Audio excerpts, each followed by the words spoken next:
Welcome back to Dan's Learning Curve, where hindsight is 2015. 2015, you may ask? Perfect vision is 2020. So perfect, if you knew what you should have done after you did it, it's 2015 in my book. Today I'm going to do something that fuels me. Well, it's going to fuel my 1958 Plymouth Suburban. I've been working on getting the tank cleaned out, and now it's time to get it put back in. First thing we're going to do is put a pigtail back on the fuel gauge wires. So I like having gas gauge. With a 318 4-barrel, I'll probably watch the gas gauge go down. Okay, I'll bring you back. Okay, we're rolling. When I pulled the tank out, this pigtail was, the connection was broken off. So, should we unwrap what was wrapped up back in maybe 1957? What's underneath this tape here? I'm guessing that, maybe this is a 58, and I don't know the month it was produced in, but man, that's brittle stuff. I could cut it right there, but no, I want all that wire. So, I want to see what's underneath here. So, this is my premiere of trying to record as I work. Man, you guys that do that all the time, hats off to you. Hopefully I get better here, and I hope you guys come back for other videos. Look at that right there. That's the solder joint. It's soldered.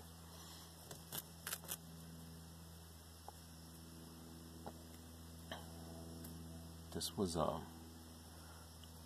probably industry standard back then to solder, then put a boatload of tape on it.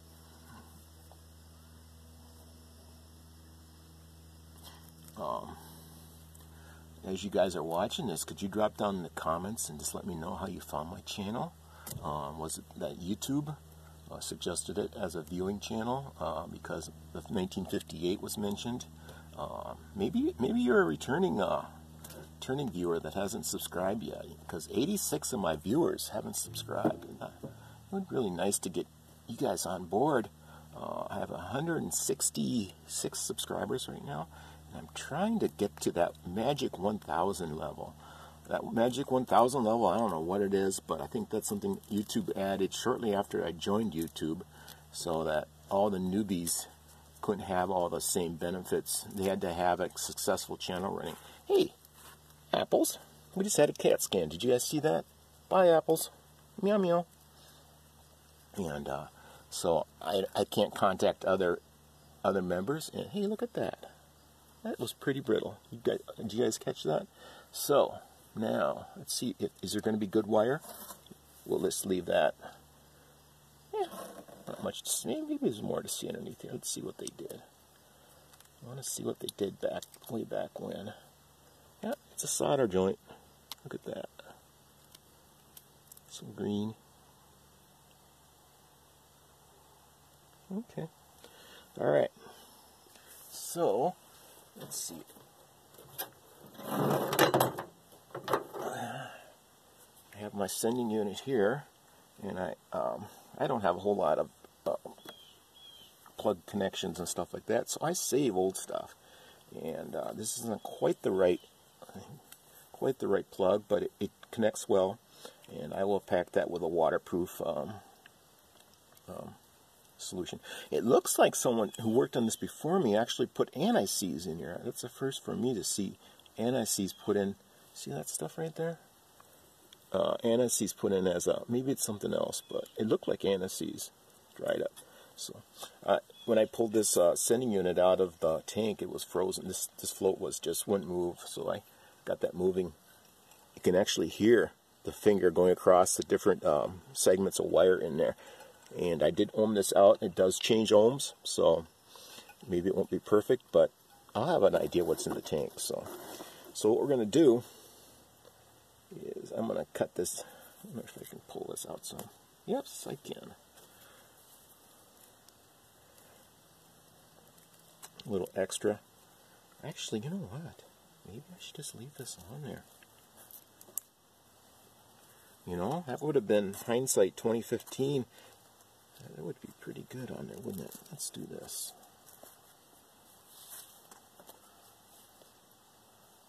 Which one is it on the end here? I already cut one of these plugs off for use on something else. So.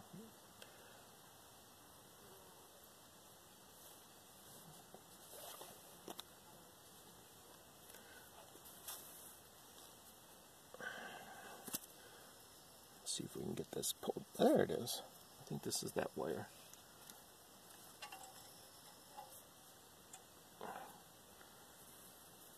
I don't know. I'm pulling on the other end off camera here. There's a D-tag on it. Don't need that.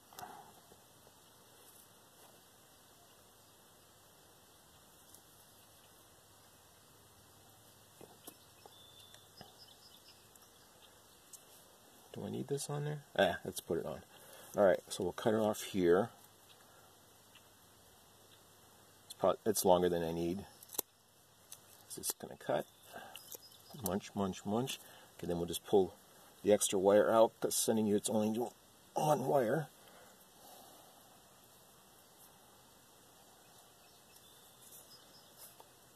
And I pulled the wrong one. Tuck, tuck, tuck, tuck.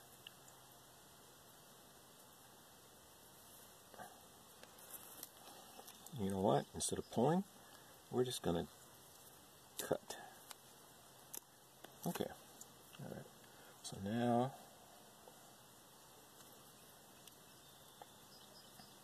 okay,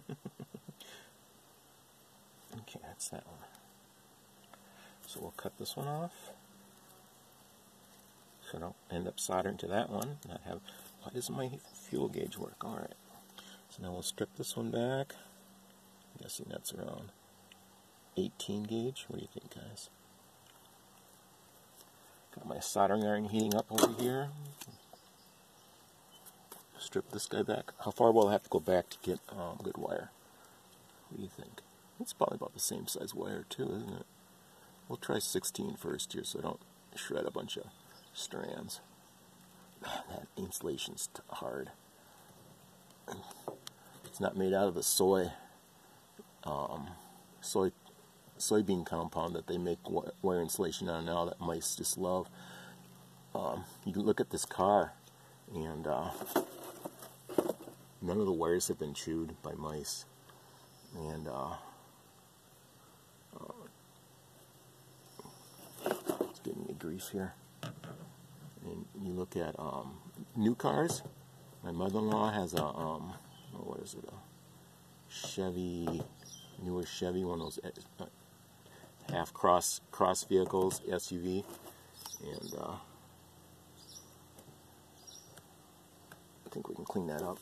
And she's had air conditioner wires chewed. She's had other sensor wires chewed by mice or squirrels, and just a real pain. They do live out in the country, and so, all right, we'll get some heat on that. Get some flux. This is rosin core solder, and this should clean that corrosion out of there.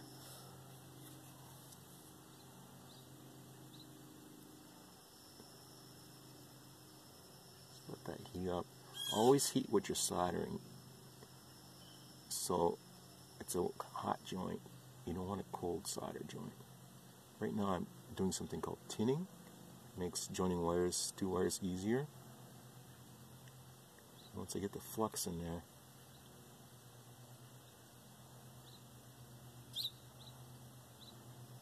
it'll clean up the wire a little bit. Yes, it should be perfectly clean,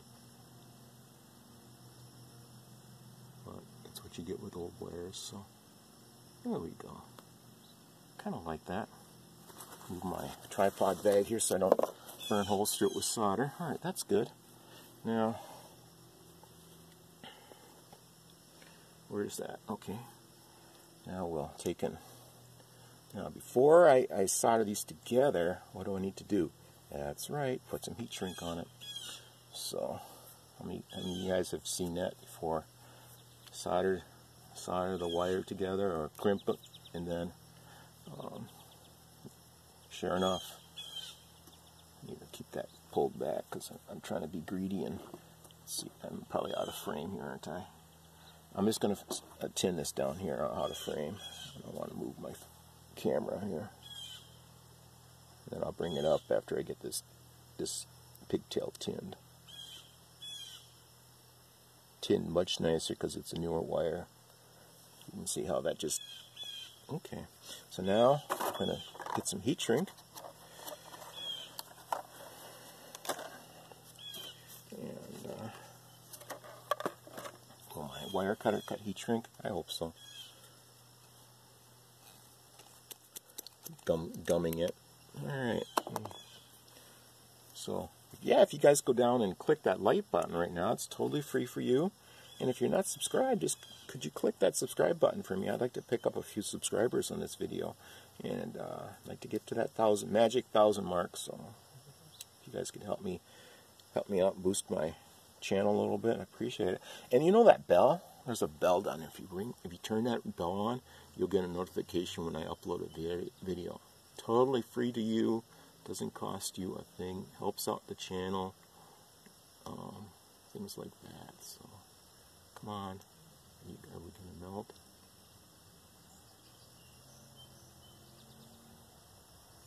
I've seen guys make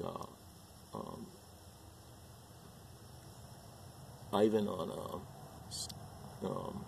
Pine Hollow Diagnostics. I believe he's an electrical engineer, and he's done quite a bit of soldering. He's taken 2 alligator clips, connected them to solid wire, bent the solid wire in a U shape, and then he's made this a much simpler process. He's a solder guy. Now, I don't like using crimps because, well, number one, I don't have much for crimps, and number 3,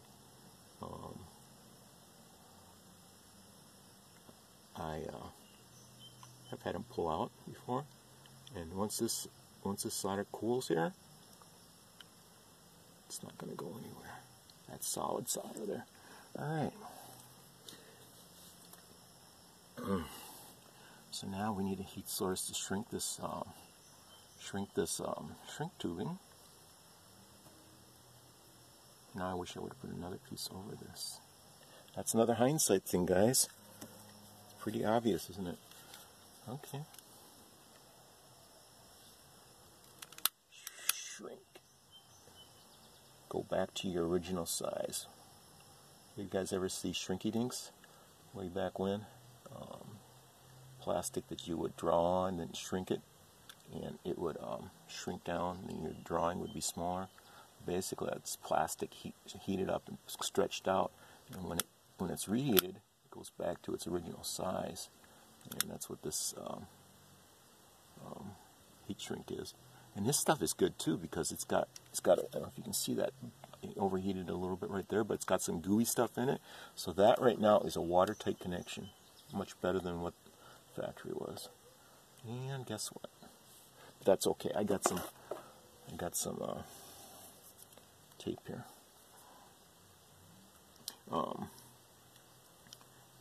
I'm taking a little bite out of this. I'm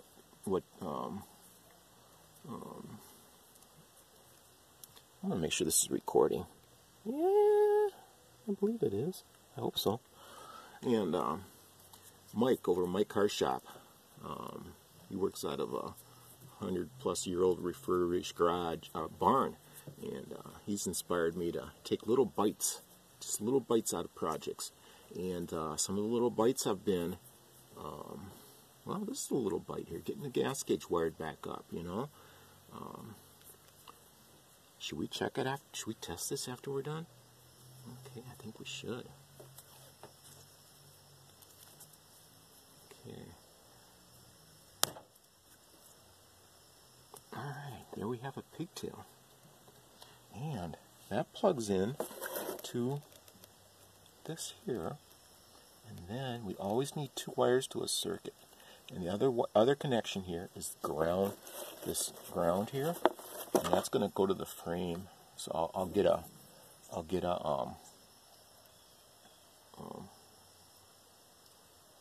jumper wire here, and we'll connect it to this metal, and then we'll check to see if the sending unit actually works. I'll bring you back. Okay, guys, I got the camera set up here on the gas gauge, and your job is to watch to see if this needle moves off of E to full. I'm going to go back and move the float on the sending unit. Let's see if that works, okay? Keep an eye on it for me. Okay, guys, are you watching back there, up there? I'm going to move this float up. Is it going towards full? Help me out here. Going up, full tank. What is that? 75 bucks now? Should be going down. Going down. Alright, thanks for watching. Okay, as we saw in the last shot there, I do have working fuel gauge. And as you may recall, when I pulled this fuel pickup out of the fuel tank, this was clogged with roofing tar-like substance. I mean, there was copious amounts of brake clean used on this. Thanks Eric O from South Main Auto. And who else is the copious brake clean user guy? Oh yes, Rayman Ray. Yeah, he likes spewing that brake clean around. But yeah, I took a lot of brake clean to get this tube cleaned out. And when I was trying to get this on the road in Moorhead, I was running wires down here. When this was in the tank, I was running wires down there. There is no way I would have gotten that out of there. No stinking way. Alright, when I pulled it out, this was on the end. Like that, stuck on the end. And I'm guessing that is supposed to be a fuel sock like this. And good old eBay, I found something. And this will fit 3/8 or 5/16 line. So, take that one off, and we'll put the new one on.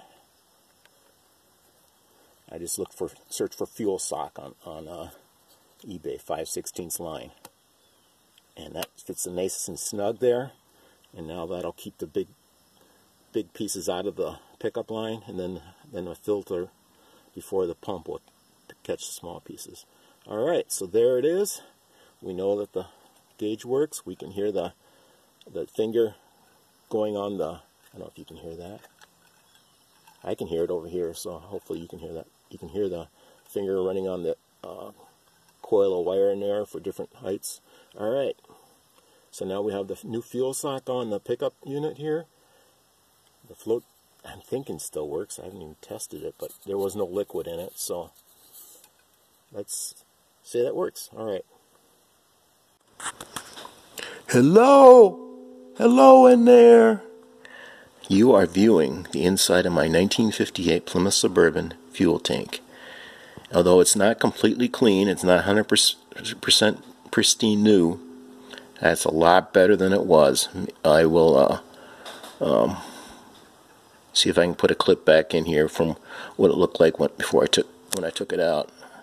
I will try to link. I'm pretty new to this YouTube stuff, guys, editing and linking stuff. So I do have another video about me taking the gas tank out and pouring old gas out of it.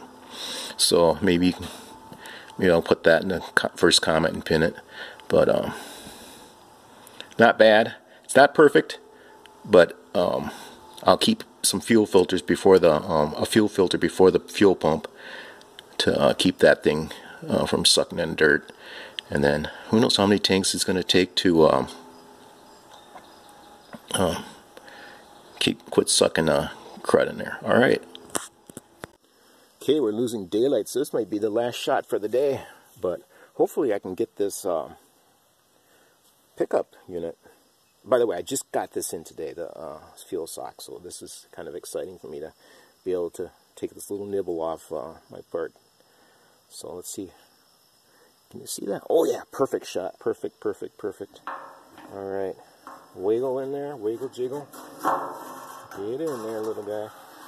Now, I'm guessing, oh yeah, see that notch right there? There's a little tab, you probably can't see it, there's a little tab that goes in that notch there, so and there's another tab down below, so this thing is indexed clocked correctly, so the fuel pickup is on the bottom, and the sending unit is in, the float is in the correct position to measure fuel.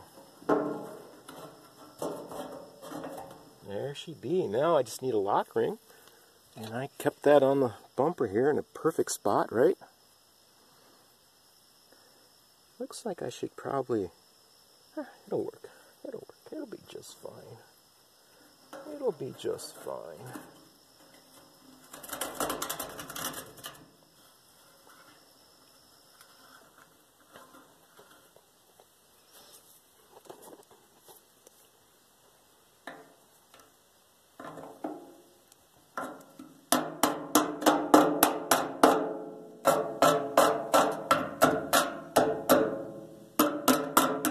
You would think if a guy was going to put a lock ring in, he'd have a hammer and punch with him. Why would I have that? That would be thinking too far ahead, right?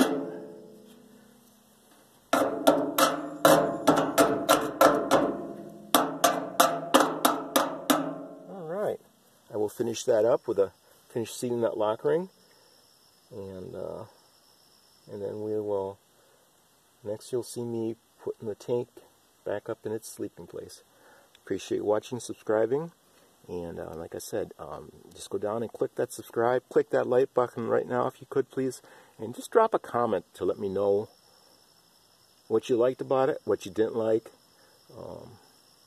maybe what I should have done different, maybe what you would have done, or maybe you wouldn't even keep this car. By the way, this is my late father's 1958 Plymouth Suburban. Have a good evening. Talk to you later.